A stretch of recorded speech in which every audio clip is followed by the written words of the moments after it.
തനു. ആര്യ രാവിലെ തനുവിനെ വിളിച്ചുണർത്തുകയാണ്. എന്താ ആര്യ, ഞാൻ കുറച്ചുകൂടി കിടക്കട്ടെ? ഞാൻ ഇന്നലെ പറഞ്ഞില്ലേ അമ്പലത്തിലേക്ക് പോകുന്ന കാര്യം? നീ വേഗം എഴുന്നേൽക്ക്, കുളിക്ക്. ഓ, അതാണോ കാര്യം? എൻ്റെ മണ്ടു, നിനക്ക് ഇത്ര പ്രായമായിട്ടും ഇതൊന്നും അറിയില്ല? ഏതൊന്നും തനു? അവൻ സംശയത്തോടെ ബെഡിലേക്ക് വന്നിരുന്ന് ചോദിച്ചു. അതോ പെണ്ണുങ്ങൾ മാസത്തിലെ ആ ദിവസങ്ങളില്ലേ, അന്നൊന്നും അമ്പലത്തിൽ കയറിക്കൂടാ? ഓ, അങ്ങനെയുമുണ്ടോ? അവൾ തലയാട്ടി നീട്ടി മൂളി. അല്ല തനു, ഇനി എന്തൊക്കെയുണ്ട് ഈ പെണ്ണുങ്ങളുടെ ചുറ്റിപ്പറ്റിയ ആചാരങ്ങൾ? ഓ, അതൊക്കെ മോൻക്ക് വഴിയേ പറഞ്ഞു തരാം. ഏതായാലും എൻ്റെ കുട്ടൻ നേരത്തെ എഴുന്നേറ്റതല്ലേ, നമുക്കൊന്നിച്ച് ബ്രേക്ക്ഫാസ്റ്റ് ഉണ്ടാക്കാം. ഓക്കെ? ഓ വേണ്ടായേ, നല്ല മൂഡിൽ എഴുന്നേറ്റതായിരുന്നു. ഇനി ഞാൻ ഒന്നുകൂടെ കിടക്കട്ടെ? അയ്യടാ, വേഗം പോയി കുളിച്ചു വാ, ഇന്ന് ഇൻ്റർവ്യൂ ഉള്ളതല്ലേ. അത് ഓൺലൈൻ ആയിട്ടാണ്, അതിന് ഈ ഷോർട്ട് തന്നെ ധാരാളം. ഇങ്ങനെ ഒരു മടിയൻ, ഈശ്വര. അവൾ കുളിച്ചു മാറാനായി ഡ്രസ്സുമായി ബാത്റൂമിലേക്ക് കയറി. എടിപിടി എന്ന് ബ്രേക്ക്ഫാസ്റ്റും അവന് ഉച്ചയ്ക്ക് കഴിക്കാനുള്ളതും എല്ലാം റെഡിയാക്കി. തനു, ഇന്ന് കോളേജിൽ പോണോ? ആര്യ ഒരുങ്ങിക്കൊണ്ടിരിക്കുന്ന തനുവിൻ്റെ അടുത്ത് വന്ന് ഡ്രസ്സിംഗ് ടേബിൾ ചാരി നിന്ന് അവൾ ഒരുങ്ങുന്നതും നോക്കിക്കൊണ്ട് പറഞ്ഞു. അതെ, ചേച്ചിയുടെ കുഞ്ഞ് നല്ല കുട്ടിയായി സമയത്തിന് ഫുഡും കഴിച്ച് ഇൻ്റർവ്യൂ അറ്റൻഡ് ചെയ്തിരിക്കെ. ചേച്ചി വേഗം വരാം, അവൾ അവൻ്റെ താടി പിടിച്ച് കൊഞ്ചിച്ചുകൊണ്ട് പറഞ്ഞു. എന്നാ തനു? തനു. തനു, എന്താ ആര്യ? അവൻ്റെ വിളിക്ക് മറുപടി പറഞ്ഞു മടുത്ത തനു അവൻ്റെ മുഖത്തേക്ക് നോക്കി. അവൻ കവിളിൽ വിരൽ വെച്ച് അവളെ നോക്കി ചിരിച്ചു. ഹോ, അവനെ ഒന്ന് നോക്കി അവൾ മുഖം തിരിച്ചു. ദേ തനു, ഇനി തന്നില്ലെങ്കിൽ ഞാൻ തരും ട്ടോ, എനിക്കും തരാനൊക്കെ അറിയും. അവൻ അവളുടെ മുഖത്തേക്ക് മുഖം അടുപ്പിച്ചുകൊണ്ട് പറഞ്ഞു.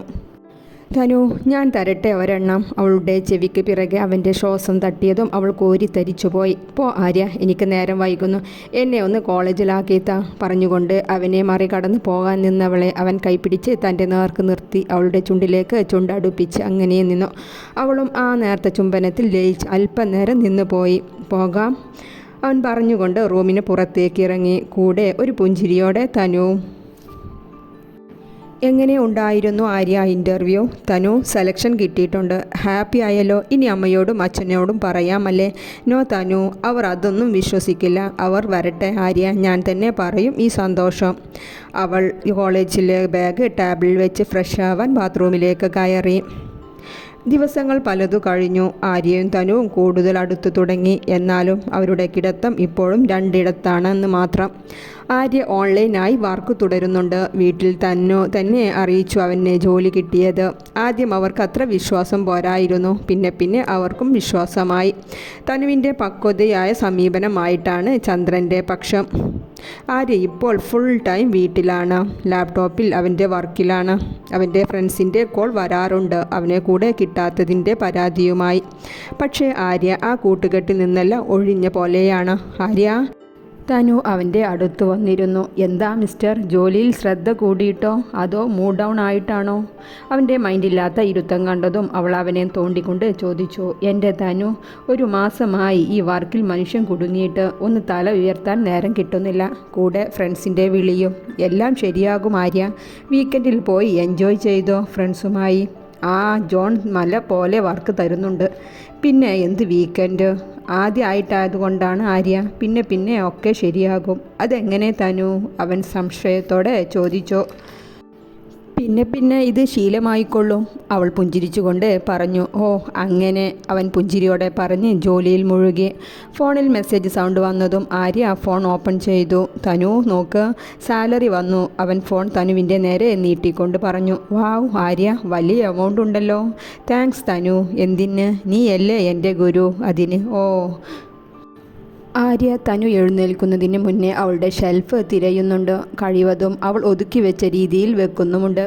ഇത് കണ്ടുകൊണ്ടാണ് തനു എഴുന്നേൽക്കുന്നത്. അയ്യോ ആര്യ, അതിൽ നിൻ്റെ ഡ്രസ്സൊന്നുമില്ല, അവൾ വിളിച്ചു പറഞ്ഞുകൊണ്ട് അവൻ്റെ അടുത്തെത്തി. എൻ്റെ തനു, ഇതിലുള്ളതൊന്നും ഞാൻ തിന്നില്ല. നീ തിന്നൊന്നുമില്ല, പക്ഷേ ആന കരിമ്പിൻ തോട്ടത്തിൽ കയറിയ അവസ്ഥയാകും ഈ ഷെൽഫിൻ്റെ. ഓ വലിയ തമാശ, അവൻ ചുണ്ടുകൂട്ടിക്കൊണ്ട് പറഞ്ഞു. എന്തേ തനു, നീ ഒറ്റ ധാവണിയും വാങ്ങിയില്ലേ? സാരിയും നല്ലതൊന്നുമില്ലല്ലോ. അതെ, ഇതെല്ലാം നിന്റെ ഏട്ടന് കെട്ടിവരുമെന്ന ധാരണയിൽ വാങ്ങിയതല്ലേ. അവൾക്ക് പറഞ്ഞ ശേഷമാണ് വേണ്ടായിരുന്നു എന്ന് തോന്നിയത്. അവനൊന്നും മിണ്ടാതെ പോകാൻ നിന്നതും തനു അവൻ്റെ കയ്യിൽ പിടിച്ചു. എന്തേ ആര്യയ്ക്ക് ഞാൻ ധാവണിയും സാരി ഉടുക്കുന്നതാണോ ഇഷ്ടം? ഈ പെണ്ണുങ്ങളെല്ലാം അമ്പലത്തിൽ പോകുമ്പോൾ അങ്ങനെയുള്ള ഡ്രസ്സല്ലേ ധരിക്കാറ്? അപ്പോൾ ആര്യയ്ക്ക് പ്രത്യേകിച്ച് ഇഷ്ടമൊന്നുമില്ലേ ഞാൻ എങ്ങനെയുള്ള ഡ്രസ്സ് ധരിക്കണം എന്നൊന്നും? തനു, നീ ധാവണി ഉടുത്ത് കാണാൻ ഒരാഗ്രഹം, അതാ ഞാൻ രാവിലെ നിൻ്റെ ഷെൽഫ് തിരിയാൻ നിന്നതോ. കഴിഞ്ഞ പിറന്നാളിന് അച്ഛൻ വാങ്ങി തന്ന ധാവണി എൻ്റെ കയ്യിലുണ്ട്, അതെടുത്ത് നമുക്ക് അമ്പലത്തിൽ പോകാം. അല്ല, ആര്യയുടെ കയ്യിൽ മുണ്ടുണ്ടോ? അതൊക്കെ ഞാൻ ശരിയാക്കിക്കൊള്ളാം, നീ വേഗം കുളിച്ച് സുന്ദരിയായി വാ, ഓക്കെ? ആര്യ അതും പറഞ്ഞ് അച്ഛൻ്റെ റൂമിലേക്ക് പോയി അച്ഛൻ്റെ പുതിയൊരു മുണ്ട് അടിച്ചു മാറ്റി. തനു ബാത്റൂമിലേക്ക് കയറി കുളിച്ച് ഫ്രഷായി ഇറങ്ങി. പാവാടയും ബ്ലൗസും ധരിച്ച് അവൾ കണ്ണാടിയിൽ മുന്നിൽ വന്നു നിന്നു. മുടിയിലെ തോർത്ത് മാറ്റി മുകളിലേക്ക് കെട്ടിവച്ചു. ധാവണിശീല അരയിൽ കുത്തി ഉടുക്കാൻ തുടങ്ങുമ്പോഴാണ് ചാരിക്കിടന്ന് ഡോർ തുറന്ന് ആര്യ അകത്തേക്ക് കയറി വന്നത്. തനു ഞെട്ടലോടെ ധാവണിശീല കൂട്ടിപ്പിടിച്ച് മാറോടടുപ്പിച്ചു. ഓ സോറി തനു, ഞാൻ ശ്രദ്ധിച്ചില്ല. ആകെ ആര്യ വേഗം പുറത്തേക്ക് ഇറങ്ങാൻ നിന്നു. പിന്നെ പെട്ടെന്ന് തിരിച്ചു കയറി. അല്ല തനു, ഞാൻ എന്തിനാ ഇങ്ങനെ വെപ്രാളപ്പെട്ട് പുറത്തേക്ക് പോകേണ്ട കാര്യം? ഞാൻ നിൻ്റെ ഭർത്താവല്ലേ? അവളുടെ അടുത്തേക്ക് നടന്നു വന്നുകൊണ്ട് ആര്യ പറഞ്ഞു. അവൾ നീളം കണ്ണാടിയിലേക്ക് ചാരി നിന്നു. അവൻ അവളുടെ മുഖത്തേക്ക് മുഖം അടുപ്പിച്ചു വന്നതും അവൾ ഉമിനീരിറക്കിപ്പോയി. അവൻ്റെ കൈ അവളുടെ നഗ്നമായ ഇടുപ്പിലൂടെ ചുറ്റിപ്പിടിച്ച് അവനോട് ചേർത്ത് പിടിച്ചു. അവളുടെ കൈകളിൽ ഉണ്ടായിരുന്ന ധാവണിശീല താഴേക്ക് ഊർന്നു വീണു. അവളുടെ ബ്ലൗസിൽ നിറഞ്ഞു തൂവി നിൽക്കുന്ന മാറിടങ്ങൾ അവൻ്റെ മുന്നിൽ തുറന്നു നിന്നു. അവൻ ഇടത് കൈകൊണ്ട് അവളുടെ കീഴ്ചുണ്ടിനെ ഒന്ന് ഞെരിച്ചു. പിന്നെ അതിലേക്ക് അവൻ്റെ ചുണ്ടിനെ അടുപ്പിച്ചു. തനു ചിന്തിക്കും മുമ്പേ അതിനെ അവൻ വായിലാക്കിയിരുന്നു. അവൻ അതിനെ നന്നായി ഒന്ന് ഓമ്പി വിട്ടു. ഇപ്പോൾ ഇത്രയും മതി, ഏട്ടൻ്റെ മോള് ഡ്രസ്സ് മാറ്റി വേഗം വാ, അവൻ പറഞ്ഞുകൊണ്ട് റൂമിന് പുറത്തേക്ക് പോയി. ഇപ്പോഴേ കൺട്രോൾ പോയിരുന്നു. അവൻ സോഫയിൽ വന്നിരുന്നു ഒരു ദീർഘനിശ്വാസം വിട്ടുകൊണ്ട് സ്വയം പറഞ്ഞു. തനു ആകെ തരിച്ചു നിൽക്കുകയാണ്. പിന്നെ എല്ലാം യാന്ത്രികമായിരുന്നു. ധാവണി ഭംഗിയിലെടുത്ത് മുടികൾ ഇഴയിൽ കെട്ടിവിടർത്തിയിട്ടു. ആ വലിയ കണ്ണുകൾ നീളത്തിൽ വരച്ചു. ഒരു ചെറിയ പൊട്ടും തൊട്ട് അവൾ കണ്ണാലിൽ തന്നെ നോക്കി നിൽക്കുകയാണ്. ആര്യയെ എങ്ങനെ ഫേസ് ചെയ്യുമെന്ന ചിന്തയുണ്ട് കുട്ടിക്ക്. തനു, ആര്യയുടെ വിളി വന്നതും തനു വേഗം റൂമിൽ നിന്നും ഇറങ്ങി. അവൻ ബുള്ളറ്റിൻ്റെ അടുത്ത് കാത്തു നിൽക്കുന്നുണ്ടായിരുന്നു. തനു അവൻ്റെ മുഖത്തൊന്നും നോക്കിയത് പോലുമില്ല.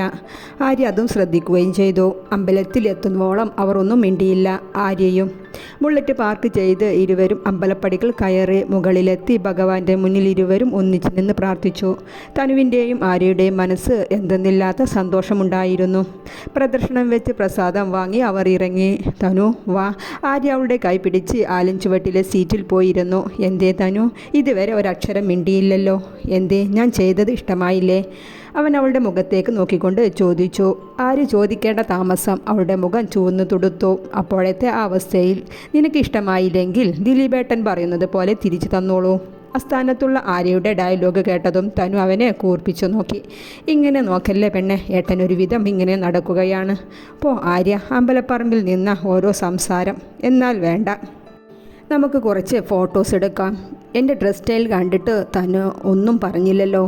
പറയാൻ എപ്പോഴാ അവസരം തന്നെ? അപ്പോഴേക്കും എന്നെ കയറി അറ്റാക്ക് ചെയ്തില്ലേ? എൻ്റെ തനു, ഞാൻ കേട്ടിട്ടുണ്ട് പെണ്ണുങ്ങളായിട്ട് ഒന്നും തരില്ല എന്ന്. ആണുങ്ങൾ അവർക്ക് ആദ്യം വഴി കാണിച്ചു കൊടുക്കണമെന്ന്. ശോ ആര്യ, ഒന്ന് നിർത്തിക്കേ. അമ്പലപ്പറമ്പിൻ്റെ അടുത്ത് നിന്ന് വേണോ ഇതൊക്കെ പറയാൻ? ഇനി ഒരു സ്ഥലം കണ്ടുപിടിക്കണമല്ലോ ഈശ്വര, അവൻ ആത്മഗതിച്ചു.